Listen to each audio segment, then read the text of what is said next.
As I'm taping this, my boys are finishing up their last days of 9th and 11th grade. And they're going to get to end a little bit early because we had people here working on the yard this morning and they cut our internet. So that eliminates my boys being able to do some of their schoolwork. So 9th and 11th grade is officially-ish over, and I'll get to that. But before I do, a little minor housekeeping things. At the beginning, back in the fall, last summer sometime, I shared what we were going to use this school year. And as we've gone through the school year, I've done these monthly updates and told you what was going on.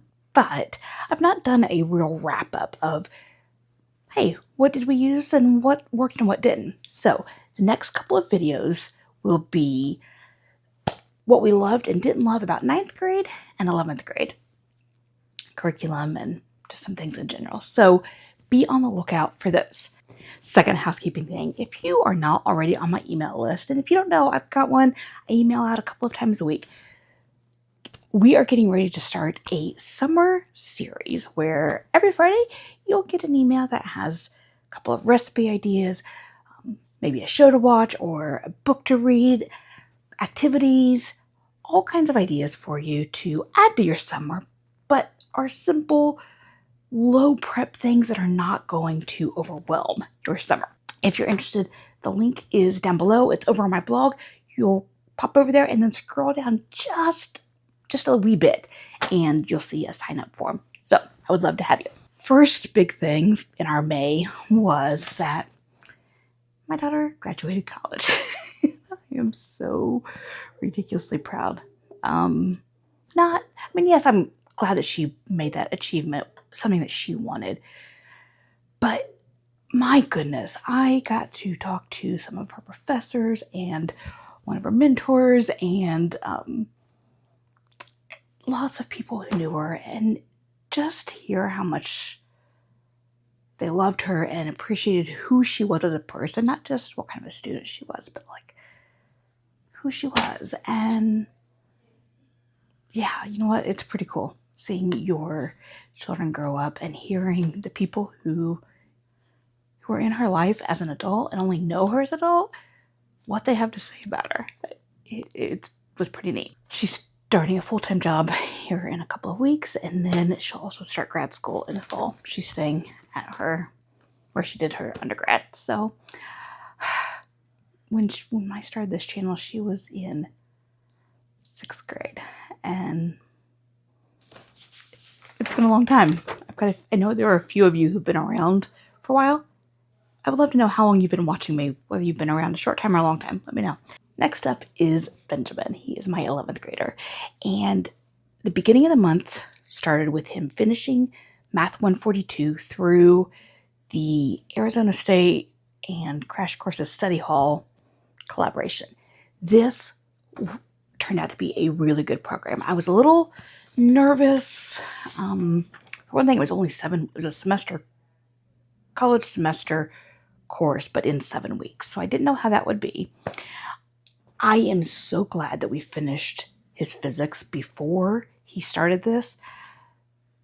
It would have been really tough for him to do. But the program itself was really good fit for him. He finished with an A, which I wasn't too concerned about. The program uses Alex, which is I've heard of this math program for a while, but I had never explored it. I think it is an interesting one, and I'm going to do a little more digging this summer so that maybe I can share it with you here or on the email list. I don't anticipate needing it for our situation. I only have Matthew left, but I think it's a pretty cool looking site. The mashup of doing it through Arizona State and Study Hall was really good. It was very well laid out. He never had to ask me, I don't know what to do, etc., which I always love. I hate when we outsource classes and the instructors haven't set it up well to the point where students it's not clear what they need to do and where to find the information and where to find their resources and assignments. That makes me crazy. Definitely a good choice for for what we needed it to be, which was essentially just another math credit. He had already completed through Algebra 2. He is not four-year college bound, so we just needed one more math credit. That's it. Check the box. $25. If we decide that we want to transcript it, to transfer it over to the community college, if for some reason we need it, I can do that within the next year. So I have plenty of time to find that out. And yeah, I think it was a great choice. And I'm excited to look at what other options they have and see if there's anything else that he might want to do. Next on my list for him was that he started the book Emma. He actually started this, I believe, in the March. I think I talked about it in the March update video. And then it kind of fell by the wayside while he was knee deep in math. So he's finishing it now. I don't know how much he's actually going to get of the work that goes with Literary Adventures for Kids part of it, but he'll definitely finish the reading of it. He's still enjoying it, so I'm going to call that a win. It's not a book I've ever read, and I still don't have a desire to, but he also finished his History and Government. This was one of the books that I had him read. It's called Our First Civil War, Patriots and Loyalists in the American Revolution. He said it was really good, really in-depth, and he said if you already have a decent understanding of what happened and beyond like the basic level of the American Revolution, but if you got a little more than that, this may feel redundant, but that it was good. So if you're looking for something to assign to your kiddos, consider this.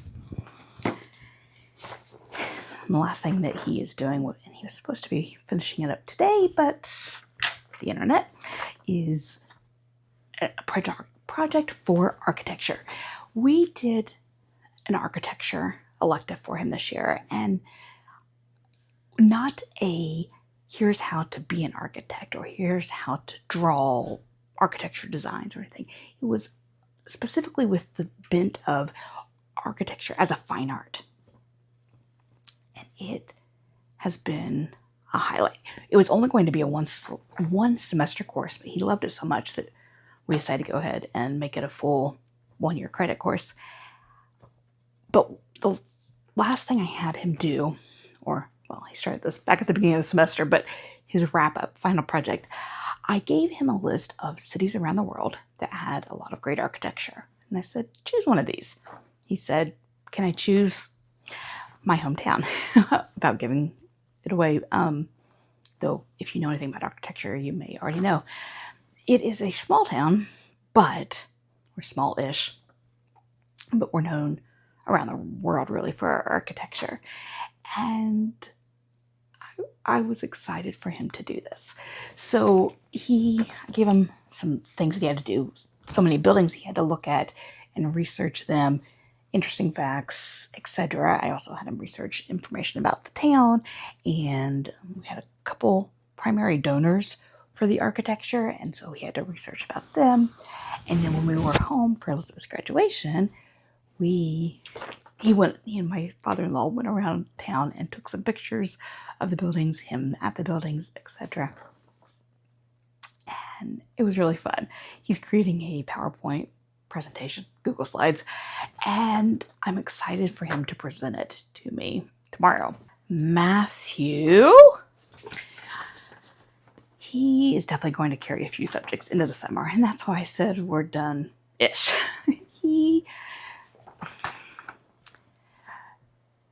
The soccer club or soccer team that he's on in the fall practices 4 days a week.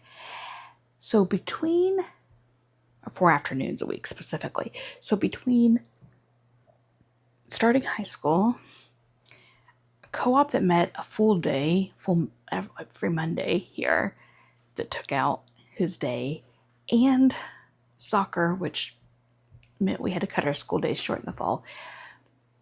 Getting our schedule under control was rough. Yeah, it took a lot of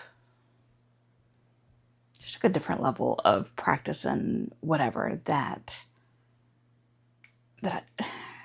I was expecting it because he's not my first to go into high school, but his schedule really played a number on us. The reason we have to carry it into the summer instead of just keep going right now is that we're getting ready to go on a vacation to celebrate my daughter's graduation.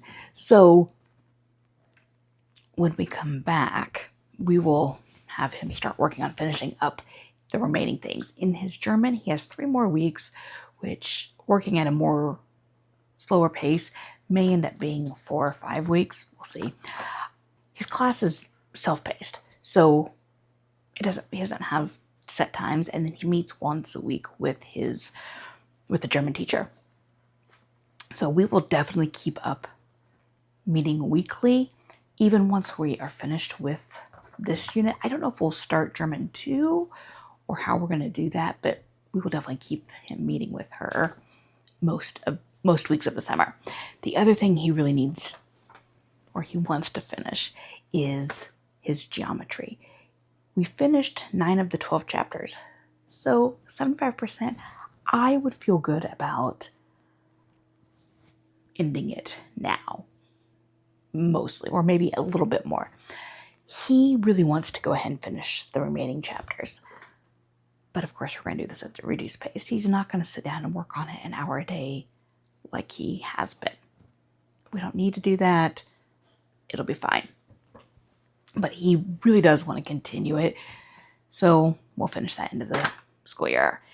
That is definitely going to show up on our things we loved and didn't love about 9th grade video. Definitely. CompuScholar. He was right on track to finish it. Today, maybe tomorrow. And then our internet went out. So we'll probably have to finish that after we come back, which is really annoying because we've been paying for it by the month. And so we're gonna have to go into another month of it, but I mean, it's fine. It's just, I'm annoyed by the whole internet situation. CompuScholar has definitely been a fantastic fit. This is an AP course. If you've not watched my other update videos, I've talked about this several times. He has really enjoyed this course. It is well laid out. I asked him, like, if someone has not had any coding experience at all, do you think this would be a good class? And he said yes, if they are motivated. So if you're looking for something for computer science and you have take that as how it might apply to you. He's not had much formal experience, but he's done hour of code for, he was just big when he started doing hour of code, and he's dabbled in some other similar type of programs, and he's just got that kind of a mind. If your kiddo has never done anything and they don't care about computer science, I don't know. You'd have to look at it. Someone who is on my email list asked about AP videos or AP courses and what that really means and who should take it and how do you get them approved, etc. So I will be doing that as a video this coming summer. I don't have a ton of experience because I don't, not yet, but I'm happy to share with you like the foundation information that you would need to know to get started. One more thing. It was in my hand under my notes. For English, Matthew finished Kidnapped by Robert Louis Stevenson. It was part of our Hero's Journey book from Oak Meadow. It was an interesting experience doing that book with him. It was written, I don't know when Stevenson lived, 1700s, and English. So the writing and the story took place in Scotland. So the words, like the actual words, were very interestingly written. When you go back and look at like speech patterns and the way words change and the way modifiers worked and whatever, you really see the progression and how our languages have evolved. It was a challenge to read the book. There were a lot of chapters that I read to him. We found an audiobook. Well, actually, someone just reading it on YouTube that he liked, and so he listened to a lot of it that way. He enjoyed the story, but the experience was interesting. It was definitely a challenge for him. It would have been interesting to do the same story, but with a modern translation of it.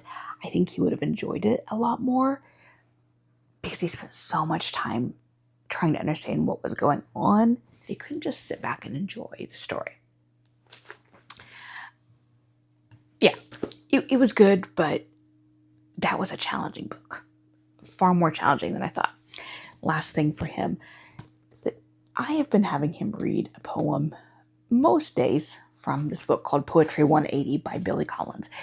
If you have used Build Your Library, you may recognize it. It came in Ben's Build Your Library 9.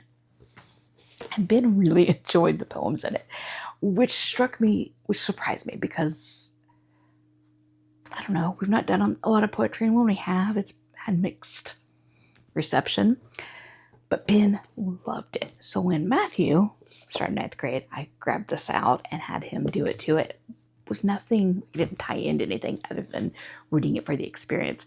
He's enjoyed it too, not as much as Ben, but if you're looking for just a little something to add to your days, like not anything that ties into anything or that you want to make into a bigger lesson or such, this book would be a good option for your high school student. But really, there are so many when I went looking, similar type of books through bookshop.org or Amazon or whatever you want to choose, that I think adding something like this would be a really good option, even if you only do it a couple of days a week, of just like, here is something different. Enjoy this experience. So there's an idea for you. If you'd like to get on my email list, link is down below, and I will see you in my upcoming Things We Love and Didn't Love about 9th and 11th grade. Thanks for watching.